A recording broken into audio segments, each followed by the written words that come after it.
మరి పెద్ద ఎత్తున రాష్ట్ర ప్రజలు తమ యొక్క పంట భూములు కానీ ఇతరత్ర పశు సంపద కానీ ఇండ్లు కానీ కోల్పోవడం జరిగింది. ఈ నేపథ్యంలో నిన్నటి నుంచి గౌరవశ్రీ మన ముఖ్యమంత్రి శ్రీ రేవంత్ రెడ్డి గారు, అదేవిధంగా సోదరుడు మరి అదేవిధంగా సీనన్న గారు, మరి మిగతా వాళ్ళంతా కూడా రాష్ట్రంలో ఉన్నటువంటి వారందరూ కూడా ఎక్కడికక్కడ అలర్ట్గా అయ్యి పని చేస్తూ ప్రభుత్వ అధికారులకు కూడా సూచనలు చేసే విధంగా సెక్రటేరియట్లోనే ఒక మరి కంట్రోల్ రూమ్ లాగా ఏర్పాటు చేసుకొని అటు ముఖ్యమంత్రి గారు, ఇటు సిఎస్ గారు, సంబంధిత మంత్రులందరూ కూడా ఫీల్డ్లో ఉండి అలర్ట్ చేసినందుకు మరి గౌరవ ముఖ్యమంత్రి గారికి ప్రత్యేకంగా ధన్యవాదాలు తెలియజేస్తా ఉన్నాము.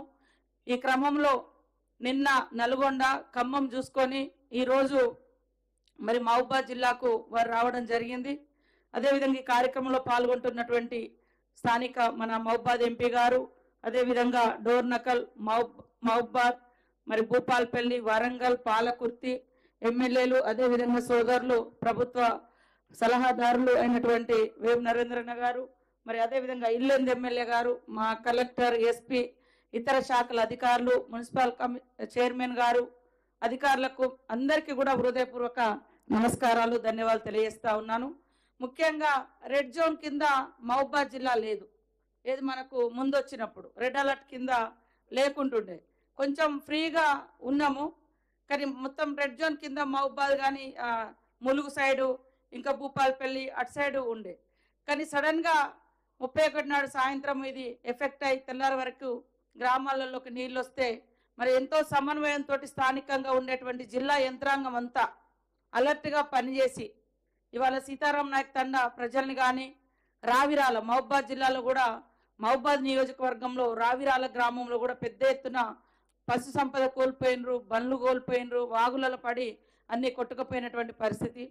ప్రాణ నష్టం జరగకుండా అద్భుతంగా సేవలు అందించినటువంటి మహబూబాబాద్ జిల్లా యంత్రాంగానికి అందరికీ హృదయపూర్వక ధన్యవాదాలు తెలియజేస్తా ఉన్నాను.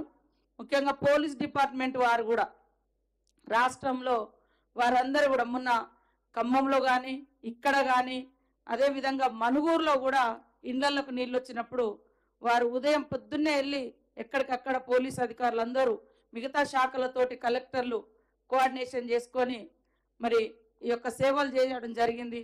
మా ములుగులో కూడా దాదాపుగా రోడ్ల హైవే తెగిపోయి మరి మిగతా రోడ్లన్నీ జల దిగ్బంధంలో ఉంటే రోడ్డు మీద ఉన్నటువంటి 2000 చెట్లను రాత్రి 2:30-3 గంటల వరకు పోలీస్ అధికారులు, కలెక్టర్స్, ఇతర శాఖల మెడికల్ అండ్ హెల్త్ కానీ శానిటేషన్ సంబంధించినటువంటి డిపిఓలు కానీ ఆల్ డిపార్ట్మెంట్స్, రెవెన్యూ, పోలీస్ మంచి చక్కని కోఆర్డినేషన్ ఇప్పటి వరకు మంచి పని చేసుకోవడం మూలంగా ప్రాణ నష్టము జరగలేదు.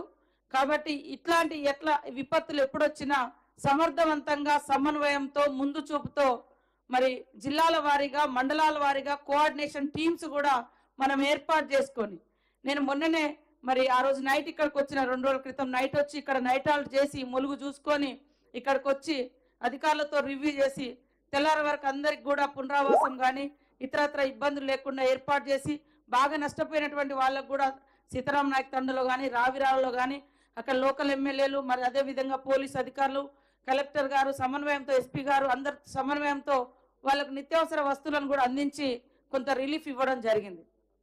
కాబట్టి అధికారులు అందరం కూడా ఎప్పుడు ఈ యొక్క ఇప్పుడు ఎక్కడెక్కడైతే డ్యామేజ్ అయిందో అది ఖచ్చితంగా ఒక హిస్టరీ లాగా నోట్ చేసి పెట్టుకోవాలి. నెక్స్ట్ వచ్చేటువంటి అధికారులకు కూడా ఇవి ఒక హెచ్చరిక లాగా, వర్షాలు పడుతుంటే ఈ వాగు ఎక్కడి నుంచి ఎక్కడికి పోతుంది, ఏ ఊరికి ఎఫెక్ట్ అవుతుంది, ఆ ఊరికి దగ్గర ఏ చెరువు ఉంది, ఆ చెరువు ఒకవేళ బ్రీచ్ అయితే ఎన్ని ఊర్లకు డ్యామేజ్ అవుతుంది అనేది ఒక హిస్టరీ లాగా కొన్ని పాయింట్స్ రాసి పెడితే అది ఎప్పుడు కూడా ఏ అధికారి వచ్చినా ఆ మండలంలో కానీ ఆ జిల్లాలో కానీ వర్షాలు వస్తున్నాయి అంటే ఆ నోట్ తీసి ఆ బుక్ చూసుకొని మరి అలర్ట్ అవ్వడానికి కూడా అవకాశం ఉంటుంది. ములుగులో కూడా మాకు గత అనుభవాలను దృష్టిలో పెట్టుకొని గత 2 నెలల నుంచి మేము అక్కడ కలెక్టర్ గారు, ఎస్పీ గారు ప్రతి 15 రోజులకు ఒకసారి మీటింగ్స్ పెట్టుకొని ఇట్లాంటి ఎక్కడికక్కడ అంటే ఎఫెక్టెడ్ ఏరియా ఎక్కడైతే ఉందో వాగులు దాటకుండా పోలీసుల చేత బారికేడ్స్ పెట్టించుకోవడం జరిగింది. అదేవిధంగా నైట్ పూట అక్కడ ఊర్లలో అంటే అధికారులను కూడా పెట్టడం జరిగింది. ఏదో ఒక డిపార్ట్మెంట్ నుంచి గ్రామస్తులను అలర్ట్ చేయడం కోసం. వర్షం పెరుగుతుందంటే ఆ గ్రామాన్ని వెంటనే షిఫ్ట్ చేయడం, లేదా పక్క ఊర్లలో ఎక్కడైనా పెట్టడం, లేదా అక్కడే స్కూల్లో ఇంకేదైనా సేఫ్టీ ప్లేస్లలో. సో ఇట్లాంటివన్నీ కూడా మనం చేసుకోవాలి. ఇప్పటికి కూడా తడిసి ముద్దైనటువంటి ఇండ్లు ఏమైతున్నాయో అవి ఖచ్చితంగా గుర్తించి ఆ ఇండ్ల నుంచి ఖాళీ చేయించాలి. ఎందుకంటే ఇండ్లు కూలిపోతే 2-3 కుటుంబాలు చనిపోయినటువంటి పరిస్థితి కూడా ఉంది. కాబట్టి మరి ఇవన్నీ మనం తీసుకుంటూ ఈరోజు ముఖ్యమంత్రి గారు స్పీడ్గా మరి రిలీఫ్ కోసం 5 కోట్లను కూడా వారు ప్రకటించడమే కాకుండా ప్రత్యక్షంగా బాధితుల దగ్గరకు వచ్చి వాళ్ళ బాధలు విని వారికి మరి రిలీఫ్ను ప్రకటించి మానసిక ధైర్యాన్ని కల్పించినందుకు వారికి ప్రత్యేక ధన్యవాదాలు.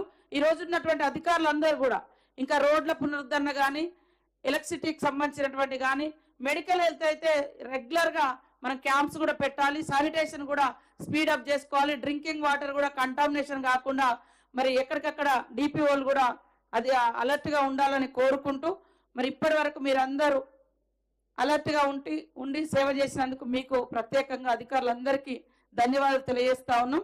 ముఖ్యంగా సీఎం గారికి, రేవంత్ రెడ్డి గారికి ప్రత్యేకంగా ధన్యవాదాలు తెలియజేస్తూ రాష్ట్ర ప్రజలకు భరోసా ఇస్తూ వాళ్ళ బాధలను పంచుకొని వాళ్ళకు ఆర్థిక చేయూతను గతంలో ఎప్పుడు కూడా పశువులకు రూపాయి ఇచ్చిన గతి లేదు 10 ఏళ్లలో.